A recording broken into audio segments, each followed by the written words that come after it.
নমস্কার, আমার সকল প্রিয় বন্ধুদের আরজে ব্লগসে ওয়েলকাম। আশা করছি সবাই ভালো আছো, সুস্থ আছো। আমার এই ভিডিওটি যে সকল বন্ধুরা দেখছো সবাইকে অনেক ধন্যবাদ আর ভালোবাসা জানিয়ে আজকের দিনটা শুরু করছি। আজকের দিনটা কিন্তু একেবারে আমি রান্নাঘর থেকে শুরু করেছি। সকালবেলায় সব গৃহিণীদের কিন্তু রান্নাঘরে কিছু না কিছু কাজ থেকেই যায়। তো যাই হোক, দেখো এখন বাজে কিন্তু সকাল 10টা, অনেকটা টাইম পার হয়ে গেছে। তো আজকে একেবারেই কিন্তু সোজা চলে এসেছি কাজকর্ম সেরে রান্নাঘরে। সকালবেলা যতটাই ভাবি না কেন খুব তাড়াতাড়ি কাজটা শেষ করে ফেলবো, তারপরে একটু রেস্ট করব, কিন্তু সেটা হয়ে ওঠে না। আসলে ঘুম থেকে যে আমি খুব সকালে উঠি তা কিন্তু নয়।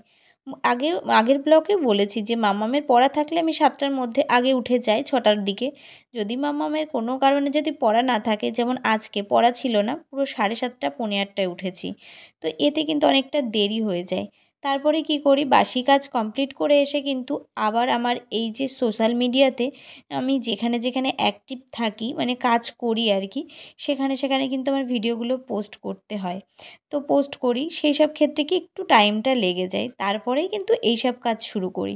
তো যাই হোক, এখন 10টার বেশি বেজে গেছে। ওদিকে আমি ভাতটা বসিয়ে দিলাম। আর আজকে আমি রিশুকে বলেছি যে সকালবেলা আমরা একটু হালকা পাতলাই খাবো, কারণ সকালেই তো বেশিরভাগ ভাতটাই খাওয়া হয় আমাদের। তো আজকে আমি যেহেতু ফ্রিজে রয়েছে দই, তো আজকে মাম্মামকে বলেছিলাম যে সকালবেলা আমরা দই চিড়ে খাবো। তো ওই জন্য সকালবেলা ব্রেকফাস্টটা আমরা দই চিড়ে দিয়েই সেরে নিয়েছি। তো জানো তো, কালকে সারাদিন প্রচুর বৃষ্টি হয়েছে। এবার বৃষ্টিতে মনে হচ্ছে চারিদিকে যেন স্যাঁতসেঁতে হয়ে গেছে। আর আমি প্রত্যেক দিনই রান্না বসিয়ে দিয়ে এক এক দিন এক এক সাইড এইভাবে পরিষ্কার করে নিই। ভিতরে থাকলেও কিন্তু ওই যে মাকড়সার জাল, একটু ধুলো এরকম কিন্তু মানে হয়। দেখবে তোমরা যতই ভিতরে থাকুক না কেন, আমি সেইগুলো কিন্তু একটা শুকনো কাপড় দিয়ে প্রত্যেক দিনের মানে মতো আর কি, ডেলিগারের মতো একটু একটু করে পরিষ্কার করে রাখি। তাহলে কি নোংরা হয় না, আবার পরিষ্কারও থাকে, কোটোকাটাগুলো অতটা ধুতে হয় না। যেহেতু ভিতরে থাকে, দেখো এই পাটটাও খুলে নিচ্ছি। এই পাটটাকেও আজকে পরিষ্কার করে নেবো। এক এক দিন এক এক সাইড আমি পরিষ্কার করি। তো আমার ঘরে কিন্তু অ্যামোয়ের কৌটোগুলো বেশি দেখতে পারবে। মানে পুরো উপরের থাকটা জুড়েই কিন্তু আমার অ্যামোয়ের কৌটো। তো কেন এখানে থাকে সেটা দেখে বুঝতেই পারবা। ওই দেখো একটা নামিয়ে নিয়েছি। আর এদিকে যে জলটা বসিয়েছিলাম, সেই জলটা গরম হয়ে গেছে ভাতের। এখন আমি চালগুলো ধুয়ে দিচ্ছি। আর আজকে আমার না অনেকটা মানে টাইম লেগেছে। আসলে কি বলো তো, কালকের বৃষ্টিতে আজকে যেন প্রচণ্ড গরম লাগছে, প্রচণ্ড। একটু রোদ ভালোই উঠে গেছে, আর সেই গুমসা গরম, সেরকম গরম লাগছে। মানে রান্নাঘরে তো আমার বড় জানলা নেই, তো জানলাটা ছিল আমি বন্ধ করে দিয়েছি, কারণ সেখানে আমার ওই মানে বাসনের যে র্যাকটা সেখানে রেখেছি, ওখানে আমার একটা জানলা ছিল, ওটা আমি বন্ধ করে দিয়েছি। না হলে এই র্যাকটাকে কিন্তু আমি রাখতে পারতাম না। তো জানলা আছে একটা, মানে ছোটোখাটো, যেটা চিমনির সাথেই আছে আর কি। তো ওই জন্য একটু গরমটা বেশি লাগে রান্নাঘরে। রান্নাঘরে এত গরমে মনে হয় না, রান্না করতে ঢুকলে মনে হয় যেন অজ্ঞান হয়ে যাব।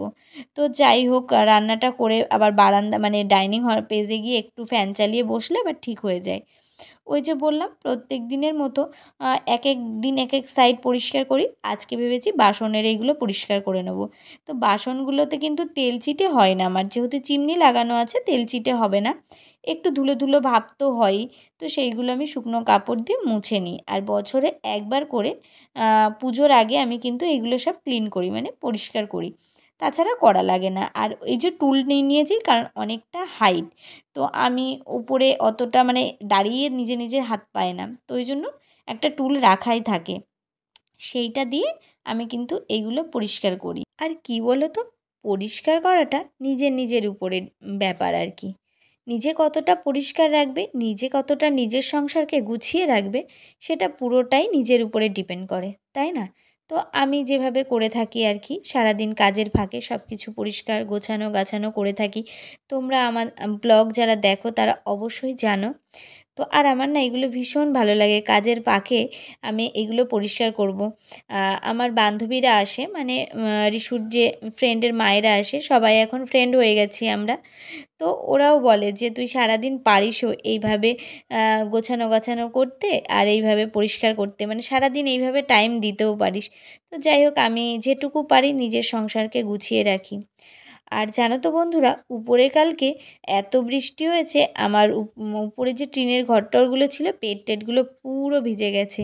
তো আজকে উপরে ওইগুলো তুলে তুলে না দড়িতে সব একটু মেলে দিয়ে এসেছি, যাতে উপরে যেহেতু এখন অনেক রোদের তাপ উঠে গেছে তো বাইরে বের করা লাগবে না, ওখানেই দিয়ে এসেছি। তো তোমাদেরকে সকালে আর সেখানে নিয়ে যাইনি, কারণ নিয়ে যেতে গেলে না সমস্ত ভিডিও করতে গেলে অনেক বড় হয়ে যায়। তো ওই জন্য আমি সকালের কাজগুলো ওদিক থেকে মিটিয়ে এসেছি, মিটিয়ে এসে তারপরে আমি কিচেন পরিষ্কার করতে লেগেছি আর এদিকে রান্না বসিয়েছি। আর মাম্মাম পড়াশোনা করছে। আজকে আর সকালে আমার পড়তে নিয়ে যাওয়া নেই, এক্কেবারে বিকালে। তো ওই জন্য সকালবেলা আমি টাইমটা পেয়ে গেছি, আর টাইমটা পেয়ে গেছি তাতে কিন্তু আমি এইগুলো সমস্তটাই পরিষ্কার করে নিচ্ছি। আগের কোনো একটা ব্লগে এক দিদিভাই আমাকে জিজ্ঞাসা করেছিল যে দিদিভাই, তোমার বেডরুমের যে দেওয়াল ঘড়িটা রয়েছে সেটা কোথার থেকে নেওয়া, অনলাইন থেকে নেওয়া? না দিদিভাই, একদমই অনলাইন থেকে না।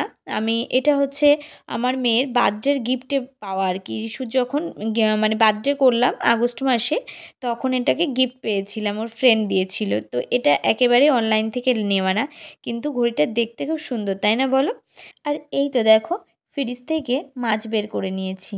তো মাছটাকে এখন ভালো করে ধুয়ে নিচ্ছি। এতক্ষণ বরফ গলে গেছে, তারপরে একটু ভালো করে জল দিয়ে কিন্তু ধুয়ে নিচ্ছি। আর মাছগুলো হচ্ছে তোমাদের দাদাভাই, মানে এই সপ্তাহের মাছ যে বাজারটা তোমাদের দাদাভাই ছিল ভোটের জন্য তখন করে রেখে গেছিলো। তো এই সপ্তাহে আর আমার বাজারে যেতে হয়নি। তো আর 2-3 দিনের মধ্যে আবার যেতে হবে, যেহেতু আমি ফ্রাইডেতেই বাজার করি। তো মাছগুলো ধুয়ে নিলাম। আর এই তো দেখো, এখন একটু ভিনিগার দেবো, কারণ এটা দেশি কাতলা মাছ ছিল, একটু ছোট ছিল, জানি না মাছটাতে কেমন একটা গন্ধ আসছিল। তো আগের দিন আমি ভিনিগার মাখিয়ে রেখেছিলাম, তো তাতে কি গন্ধটা চলে গেছিলো।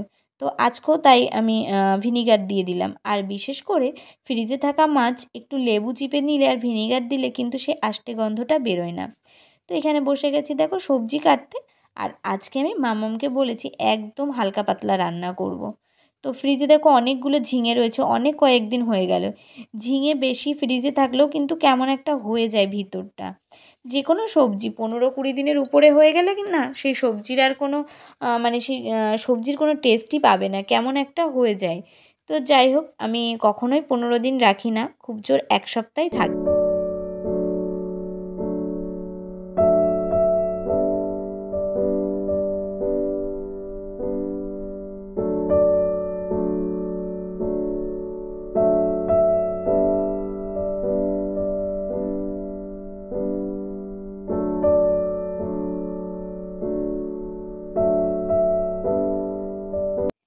আর এখানে একটু প্রোটিন পাউডার গুলে নিচ্ছি। এই যে 1 চামচ প্রোটিন পাউডার গ্লাসের মধ্যে নিলাম একেবারে ঠান্ডা জলে। ঠান্ডা জলেই খায় মেয়ে। তো এটা হালকা উষ্ণ গরম জলেও কিন্তু খাওয়া যায়, কিন্তু রিশু ঠান্ডা জলেই খায়। আমিও যদি খাই ঠান্ডা জলেই খাই। তো এটা রিশুর প্রত্যেক দিনের একটা রুটিন, যে কোনো টাইমে ওকে এই প্রোটিন পাউডারটা আমি দিই। এটা খুবই উপকারী বন্ধুরা, ভীষণ উপকার, আমি আমার মেয়েকে খাইয়ে বুঝতে পারছি।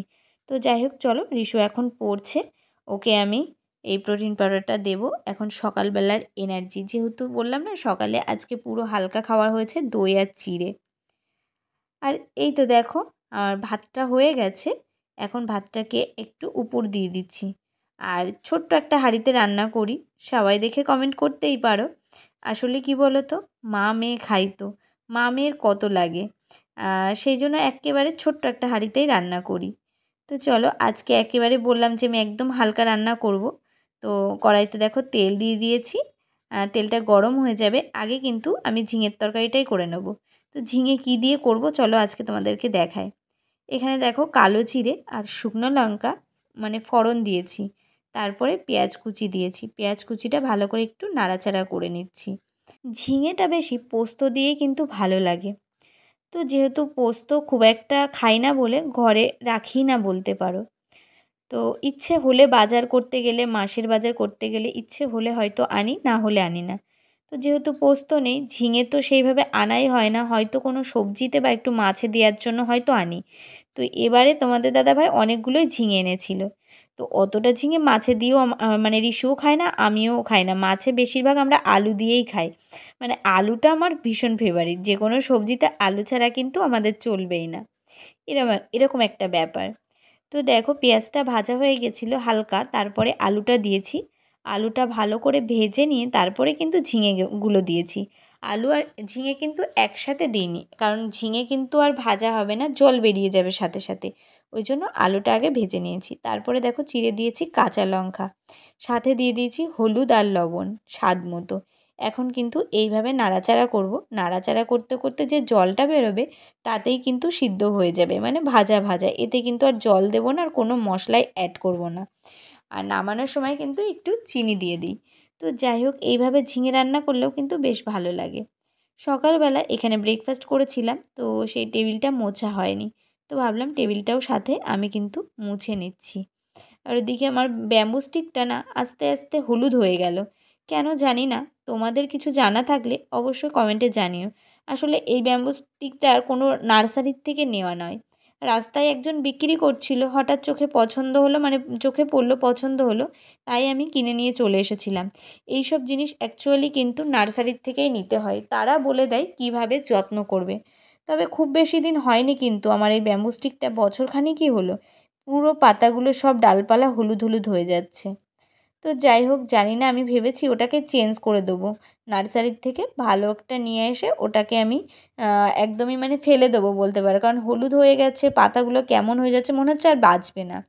তো যাই হোক, কী বলো তো, নিজের পছন্দ করা জিনিস কিছু কিনে নিয়ে আসলে সেটা নষ্ট হয়ে গেলে না খুব মন খারাপ লাগে।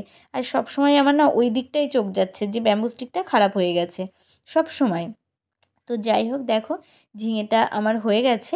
এখন একটু চিনি দিয়েছিলাম, দিয়ে দেখো নামিয়ে নিয়েছি।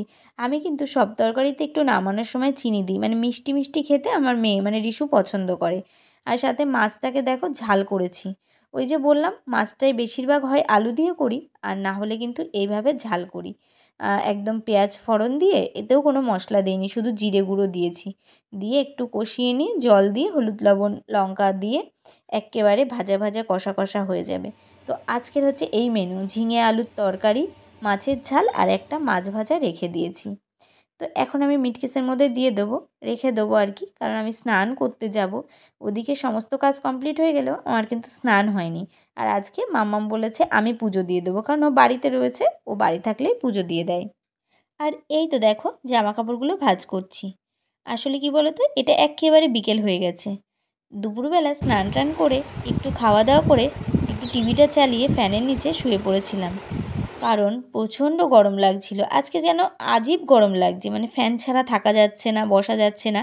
আবার এসি চালালে আবার ঠান্ডা লেগে যাচ্ছে, এ আবার কেমন গরম বুঝতে পারছি না।